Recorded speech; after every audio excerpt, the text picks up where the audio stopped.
Hello YouTube, Dave here again. Still really not feeling well.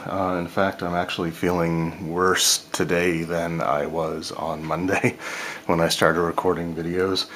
I was up until 5:30 in the morning, I think it was, last night, running back and forth to the bathroom.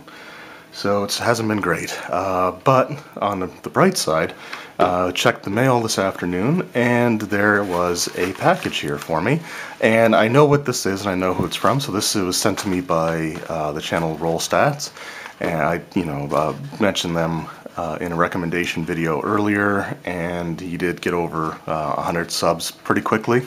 And I like to think that I played at least a small role in that, and I really appreciate that you would, send me something.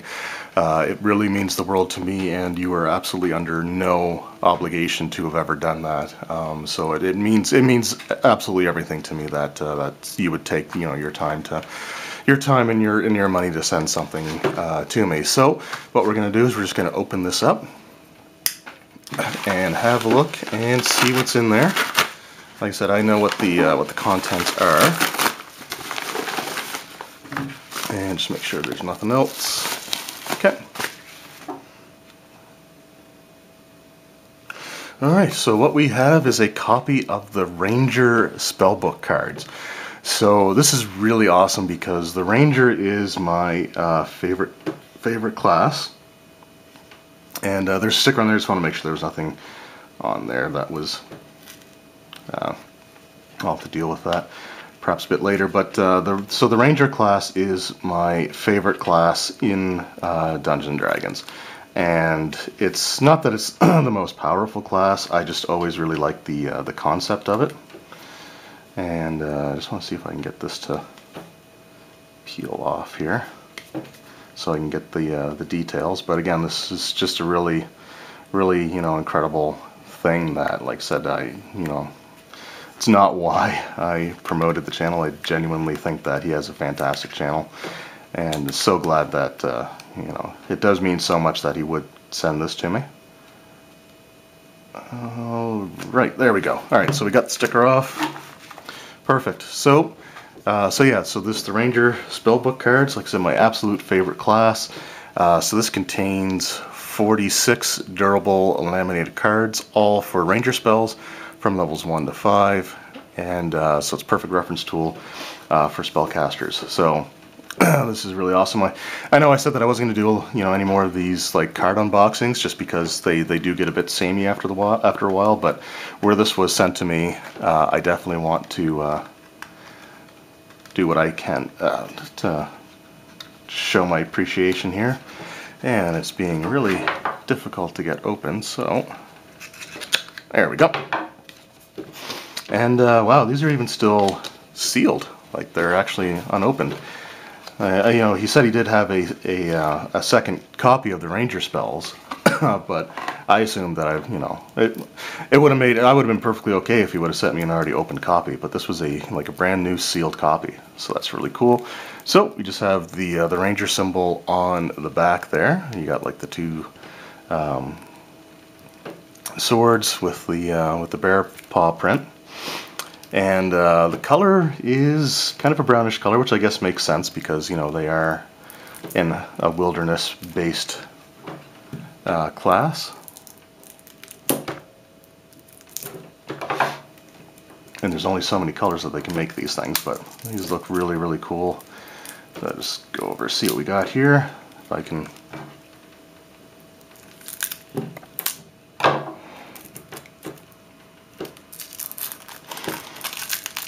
And one of the things that I really love about 5th edition Rangers is that they get spellcasting starting at 2nd level.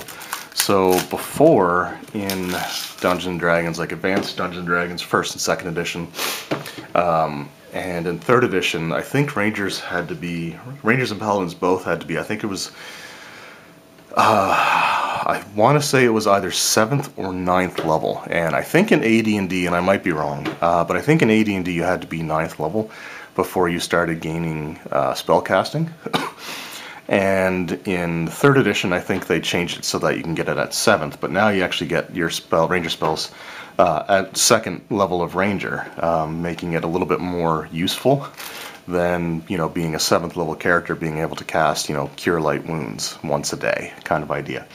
So I'm not going to go necessarily through all of them, but they got that kind of stuck together there, and you can actually see they just want to kind of clump together. So we'll have a quick look here. So we have the alarm spell just on the top there. So what's cool about this one can be cast as a ritual, which just has a significantly longer casting time, and it doesn't use a spell slot, which I always thought was really cool. And just has, again, the description, has all the material, all the components. The material components: a tiny bell and a piece of fine silver wire. Duration 8 hours. Animal friendship, which is one that in my Adventurers League game, there's a ranger who uses, actually I think speak with animals quite a bit, but so we got cure wounds, and yeah, I mean there are going to be definitely some overlaps, and detect magic. So this will probably be the last one that I show off here, just because, like I said, these are all, you know, very similar in structure. But if you've never seen one of these videos before that I've done, so the way to read these cards, because like I said, every one of these videos will probably be the first one that somebody sees of these cards being opened. So the way that you read the card is you've got the name of the spell at the top there. Underneath, in white lettering, is the level of the spell and what school of magic it belongs to, like enchantment, evocation, divination, transmutation, abjuration. Oh wait, is abjuration a school anymore? May not be. Conjuration, I think, might be, though. Definitely got some old school AD&D stuck in my head. Necromancy, and I think that's it. Like I said, I've only had a few hours sleep, so I apologize.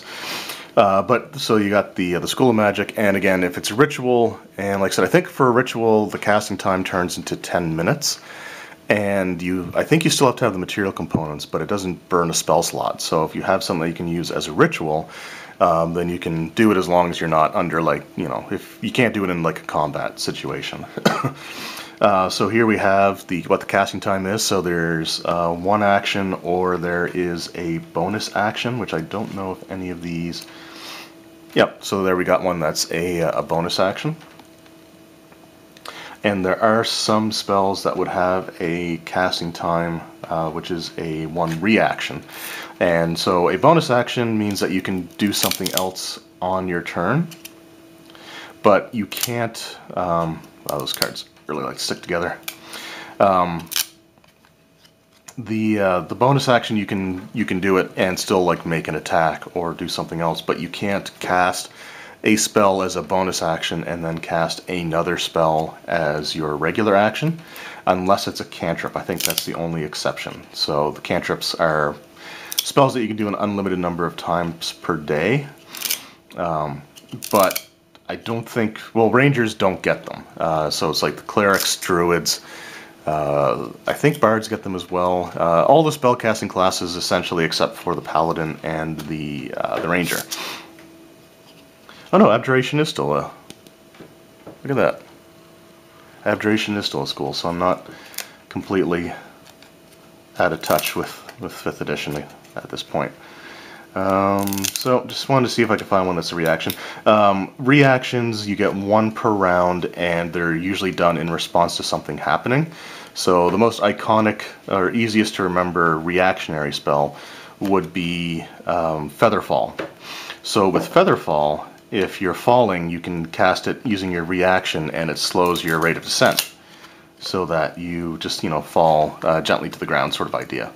So you can do those as well. That would be the other type of casting time. I'm not seeing anything easily here, so I'm not going to keep looking, but that's the other type. And an action is just something that, you know, it's your normal standard action in a turn.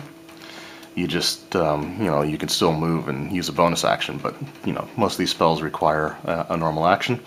So the range, this case itself, but some of them are like touch. So you got touch there, and some of them will have like an actual number of feet that the spell can be cast out to. So like Hunter's Mark can be cast out to 90 feet. Then you have your components, so there's verbal and somatic components, and then some of them would have a material component. So material component is like you need the actual physical item. So for the material component for Pass with a Trace, for example, is ashes from a burned leaf of mistletoe and a sprig of spruce. Now, for the most part, I assume that the characters would have the material components that they need for their spells. I don't get too fussy about that unless it's something that has like a large gold piece cost to go with it. And then you have the duration, so it can be instantaneous, which means the effect goes off immediately, like Cure Wounds. And then there's some other ones like 8 hours, which we had for Alarm. As you can see there, some spells like Animal Friendship last for 24 hours. And this one here has a special duration, so it's up to 10 minutes. And then there's a letter C inside of a diamond, and that means that you have to concentrate on the spell. So concentration is something that kind of prevents you from having too many spells stacked on top of each other at a time. You can only concentrate on one spell at a time, and if you cast a second spell that requires concentration, then you immediately drop the concentration on the spell that you were concentrating on before. You can still cast spells that don't require concentration while still concentrating on a spell that does, so that is sort of an important thing. So it doesn't mean that if you cast, like Detect Magic, for example, that you can't use things like Hunter's Mark or other spells. As long as it doesn't require concentration, then you can still use the spell. Now, I think a lot of ranger spells actually do have concentration on them. But anyway, so Hunter's Mark may not be the best example, just because that may still require concentration. Let's just see if I can find that again really easily. If I can't, then I can't. And I might not be able to. So I'm not going to worry about it too much there. Oh, there we go. Yeah, so Hunter's Mark was a bad example because it does require concentration. But you could cast Cure Wounds while still concentrating on something like Detect Magic. And then you just have the description of what the spell does. And so it gives you all the details there. There are some spells that have very lengthy write-ups, and for those, they're not going to fit on the card, so it gives you sort of the gist of what it can do, and then it gives you the page number to reference. Now, all these spell cards are from the player's handbook, so you don't have to worry about which book it means when it says page 212. And it's easier to do it, I guess, that way than to have multiple cards printed for the same spell, because if you if you kind of shuffle those around, then all of a sudden it'd be difficult, right? So it gives you most of the information that you need, and then if you need any more, if you want to read the complete description, then you can go to 212. And then some spells have increased effects you can do if you spend a higher level spell slot. So with this one, because I don't think Alarm that I was showing off didn't have it. Let's actually go to Cure Wounds. So with Cure Wounds, because it's nice and simple, the effect does you heal the number of hit points equal to 1d8 plus your spellcasting modifier, and then at higher levels, if you cast it using a second level spell slot or higher, the healing increases by 1d8 for each spell slot above first. So if you use a second level spell slot, it's 2d8. If you use a third level spell slot, 3d8. And rangers only get up to 5th level spells, so you can get up to 5d8 if you use Cure Light Wounds as a 5th level spell slot. So yeah, there you go. So those are the spell cards. So like I said, I know I've done several of these videos before, but this one really means a lot to me. Not only is it my favorite class, but it was something that was sent to me that absolutely did not have to be done. So like I said, it means a lot that he was willing to send these to me. So anyway, let me know in the comments below what you think. Like I said, these cards I think are really super handy and useful. I genuinely like them. I think there's a lot of great stuff to them.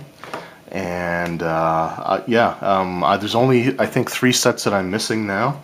So I might start feeling a little bit more compelled to try to complete the set at this point, because I'm only missing the Bard, Barbarian, not Barbarian, Bard, Druid, and what's the last one? Bard, Druid, and Paladin. So those are the only ones that I'm actually missing at this point. So, and they seem to be a little bit easier to find than they used to be.